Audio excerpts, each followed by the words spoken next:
for MA English final year. Students, in our last class, I have explained to you two stanzas of the poem A Prayer for My Daughter, and now I am going to explain the third stanza that is on your screen. So let's have a look on the third stanza.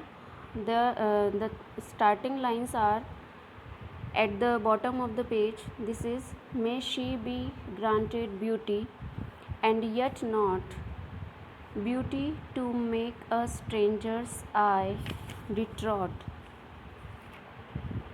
or hers before a looking glass, for such being made beautiful overmuch.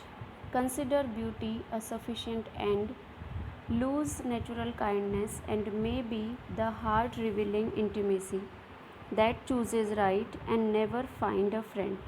In this stanza, the poet is praying for her daughter about her beauty, and she is so much conscious about her beauty that will be bestowed on him when she will become young.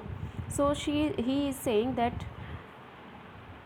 the poet wishes that his daughter should grow into a beautiful woman. In the line number 1 of the stanza third, he is telling that may she be granted beauty, means he is wishing her beauty when she will grow young, beauty to make a stranger's eye distraught.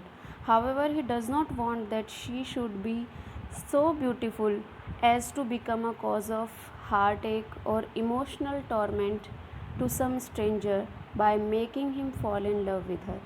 In next line, we are studying like, over hers before a looking glass, for such being made beautiful overmuch. He does not want that she should be so beautiful that while looking at herself in the mirror, she should get extravagant ideas of her physical charms, and she should thus begin to think her beauty to be sufficient and in itself. Means the poet is thinking that she should not be so beautiful, she should not be so overwhelmed by her beauty that she consider beauty a sufficient end, lose natural kindness, and may be the heart revealing intimacy that chooses right and never find a friend. The poet is again wishing that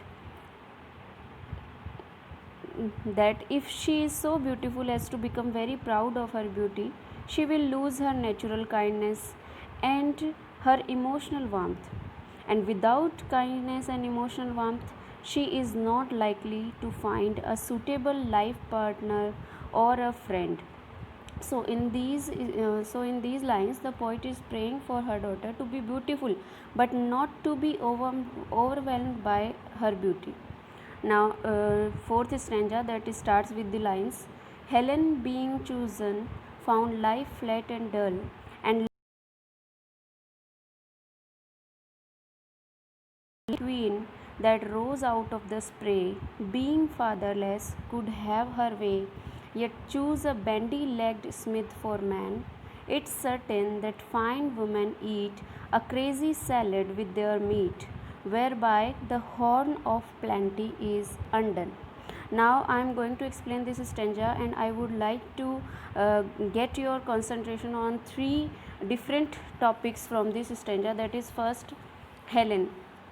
Now I will tell what is the story of the Helen.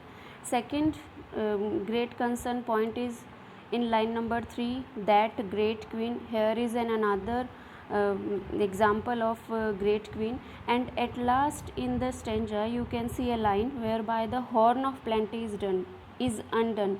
In this line you can see that H is capital. So there are three major points in this stanza whose examples are from anywhere else, means like these examples are from Greek mythology. So we will consider in this stanza three different Greek mythology topics.